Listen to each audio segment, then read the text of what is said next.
So what got me into Bigfooting was back in 2011. I was working at a beach resort in Sarasota, Florida. Right, it was the best job I've ever had in my entire life. And the Finding Bigfoot, this Bigfoot TV show was on TV. And at the end of the show, they were like, "Hey, if you want to come out and look for Bigfoot with us, you totally can. All you got to do is pay this ridiculous amount of money, sign your life away, and you can come out with us." So I said, "Oh my God, there's no way that I'm not doing this, right?" So I signed up that night. I was engaged at the time. I did not tell my fiance what we were doing. This was going to be like a pre-wedding surprise type thing. And anyway, this was my first time ever camping. First time outdoors. I was always an indoor child growing up, always into video games and movies and stuff like that.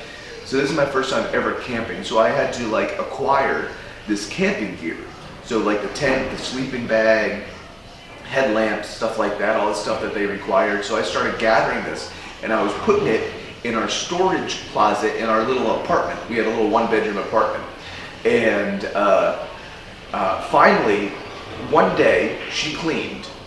Don't ask me why. It was like the only time ever that she ever cleaned. And she found all this camping stuff. And she was like, "Mike, what are we doing?" And I said, "Hun, we are going to go up to North Florida and look for Bigfoot." Right? And then we broke up. So there was that. Then I moved up to Tampa. I got a job working on the ambulance for the city of Tampa. I'm an EMT by trade.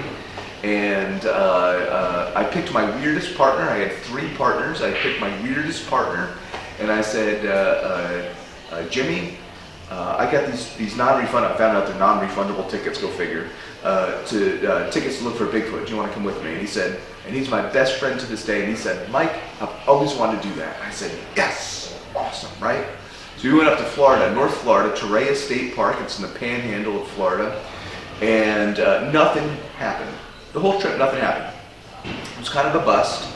We did come across a Florida panther footprint, which is really awesome. At the time, there were only like 25 Florida panthers left in the wild, so that was really cool. But anyways, nothing happened until the last night. It was the last night. And Jimmy and I were up watching, we're looking at a campfire. We had a campfire going. We camped a little bit further away from everybody else, right? So we're up by our campfire. It's just me and him. We're watching a meteor shower. It's going on. Very cool. And we all of a sudden we hear a tree knock. Bam! From one side of camp, right? And I said, okay, nothing. Anything knocks on a tree, you know, woodpecker knocks on a tree. But then about 5 minutes later, bam, another tree knock from the complete opposite side of camp. So I'm like, those people, you know, I thought it was like these people that put on the expedition, right? I thought they were hoaxing us. But it turns out that they weren't. But anyways, so about 5 minutes goes by, nothing else happens. Me and Jimmy are just talking, and you hear come crashing through the trees, plunk, a fist-sized rock, right? And it's at this point in my life where I said, nope, this is how horror movies start. I am getting out of here. And my buddy Jimmy, he's like, "Well, if you want to sleep in the car, you're more than welcome to sleep in the car." And by the time he said that, I was, boom, out to the car, right? So I got, he comes over to me and he's like, "Mike, Bigfoot knock on trees and they throw rocks. Like, this could be a squatchy activity that we're having. This could be squatch." I said, "Fine, I guess that's why we're here, right?" So, back out by the campfire, about 10 minutes later, here come crashing down another fist-sized rock, right? That's number 2. About 10 minutes later, another number 3, then number 4, then number 5. Over the course of 15 minutes, 5 of these fist-sized rocks come crashing down, land 5 to 10 feet from us, right? Man, so my buddy is like, "Mike, I got an idea." Now he's a very intelligent person, right? But he's not the brightest bulb in the box, right? So he's like, "Mike, I'm gonna throw a rock back at it." I said, "Jimmy, I don't think that's a good idea, man. You know?" So he takes one of these rocks and he tosses it back in that direction, right? And I knew it wasn't a person that was throwing rocks at us because a laptop-sized 15-pound boulder came crashing down and landed 5 feet from us. And that was it. Nothing else happened. That was our first experience with Bigfoot. That's awesome. Ever since then, it's been game on. Was that the defining moment that made you believe in Bigfoot or a Sasquatch in general? Yeah, that's a good question. No, I think that opened me up to the possibility of it. And then it was my second encounter about 3 weeks later. So after this first encounter, Jimmy and I were like, we are really into this now. We want to figure out this Bigfoot thing. Me and him are going to figure it out. Nobody else. We're going to figure it out. So we start looking at witnesses, hotspots, researchers, sightings, everything you can think of. And we find a location in Central Florida. And after 3 weeks after this initial encounter, we call ourselves professionals. And we are now going to go out by ourselves, right? So we go out to this place. It's called Green Swamp, Colt Creek State Park. It's a beautiful area. We went out there one night. I'm doing Bigfoot calls like it's my job. Every 2 seconds, I'm doing a Bigfoot call, right? So anything with a brain would know that there's people in the woods running around doing these calls, and anything with a brain probably would have got out of the area, right? Makes sense. So anyways, we're walking through the woods about 2 miles from camp doing these vocalizations, and all of a sudden, Jimmy, he's with me again. He's not scared because he's got his 6 foot, long machete and his 10 million lumen spotlight that he's got shining around. So he's not, he's shining that spotlight, and then all of a sudden, it comes across 2 pairs of reflecting eyes. One pair is a fire engine red color. The other pair is like an aqua blue color, right? They're just staring back at us. We didn't realize that people don't have eye shine, so we thought they were people. So I just yell out, "Hey, we're just looking for Bigfoot. Sorry, we'll just go back to camp," type of thing. And those eyes are just staring back at us, right? Then the one set, the red set, turns, looks at the blue set, turns and looks back, and then blinks. Another nope moment in my life. We're like, screw this, we're out of here. My buddy puts a notch in the tree with his machete, so we went back there the next day and we did like a recreation type thing. The eyes were at like 7.5 feet. That was my defining moment of, man, there's gotta be something else out there, and I'm going to make it my job to figure out what it is. How many close encounters have you had? How many close encounters have I had? I don't know. That's a very good question. I think when it comes to close encounters, I've been within 20 yards of a Bigfoot. I think that was up in Whitehall, New York, and in fact, the place that we're going to go to tonight, I think I've been within like 50 yards of a Bigfoot. We got rocks thrown at us in that place. I don't know how many times though. It's really, you only know that a Bigfoot is going to be there if a Bigfoot wants you to know it's there, right? I think very easily a Bigfoot could just like lay down and be quiet as you walk by, and you'd have no idea that a Bigfoot's there. So you can't put really a number on it, but I can say we've definitely been within 20 yards of the Sasquatch. What are the signs that a Sasquatch is near you? I'm sorry? What are the signs that you're near a Sasquatch? Some of the signs that you're near Sasquatch, one of the main signs that we picked up on, and again, this is something I've experienced where we're going tonight, is called infrasound. It's an overwhelming sense of you not wanting to be there, a sense of doom, if you will. This says that a Bigfoot could use this. We know that other predators, large animals, also produce infrasound to stun their prey when they're hunting. So we think Bigfoot can produce it. Gorillas can do it. So we think Bigfoot can produce this sound as well.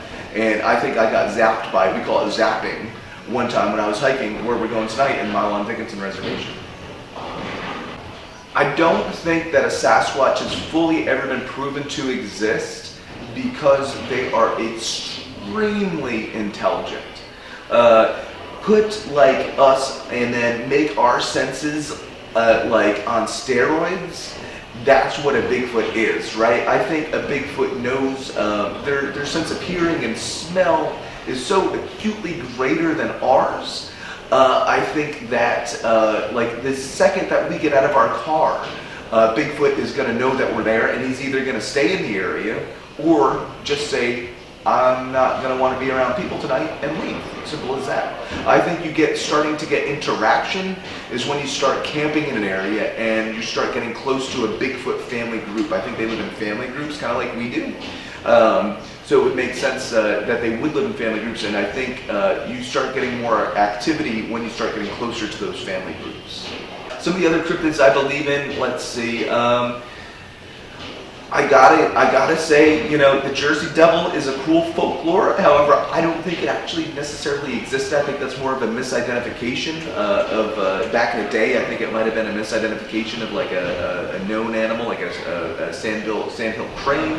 Nowadays, I think it may be the misidentification of a Bigfoot. Some of the other winged cryptids that we have, the Mothman, not really sold on it. Dogman. That would scare me if that existed. I've never come across it though. The only evidence that I've come across of a cryptid would be Bigfoot in the woods. So I don't know if I believe in anything else. I've never come across it yet. Perfect. One of the things that I was gonna say later, but we can bring it up now, is like you said, hunting Bigfoot. We generally, as Bigfoot researchers, we don't hunt Bigfoot. We don't use that term hunting because we're not out there with guns trying to shoot this. Some people are. We're not. So we would prefer the term of researching or looking or investigating. That sort of terminology kind of fits our prerogative better, if you will. My mission of why I got into my mission statement, right, is I want to entice friends and families to get off the couch and into nature more. I think that's super imperative. Why I made my show, why I do my library tours.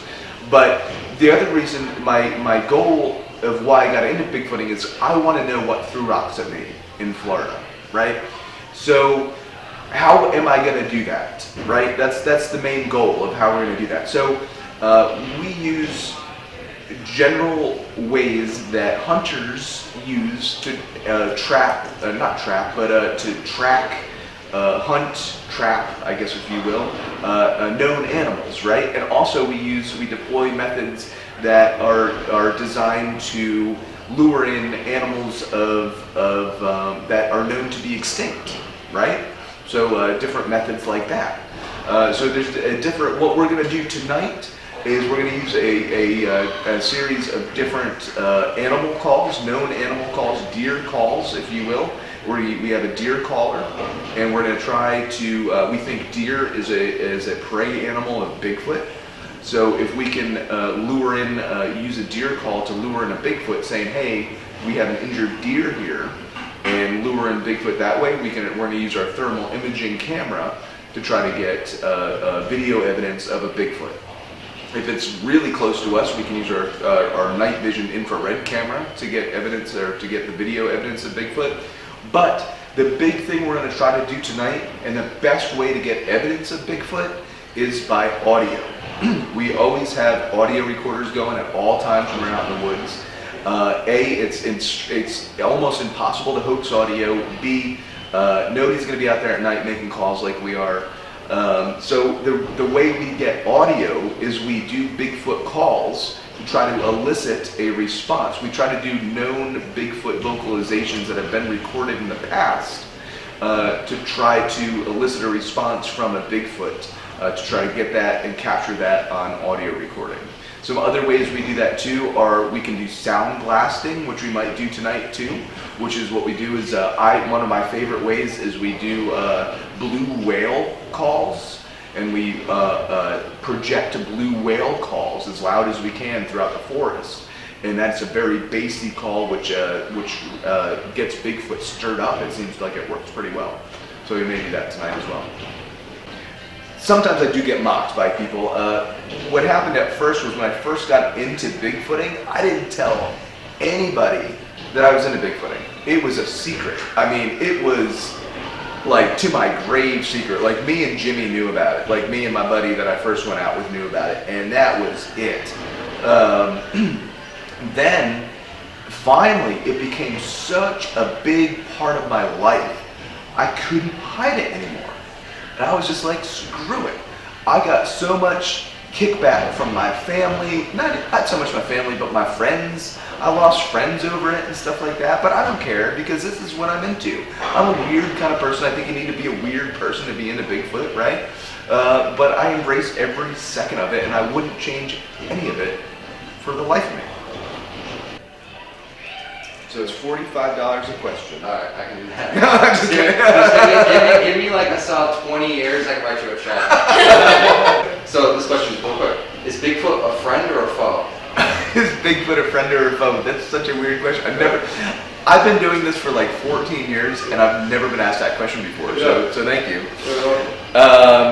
I think Bigfoot's a friend. I think he can be a foe if you get too close to his family group, like when we initially had our first encounter, we got rocks thrown at us. He was definitely foe-ish.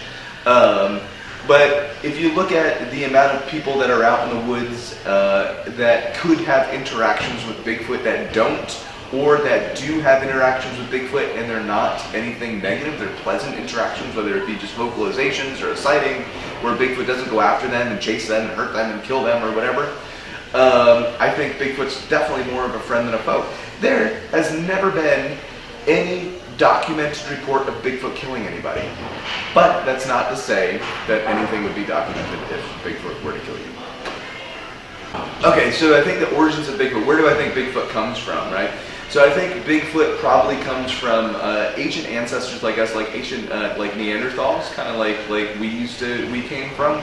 I think as we took our evolutionary highway that we did, I think Bigfoot did not, and Bigfoot took their kind of own route, right?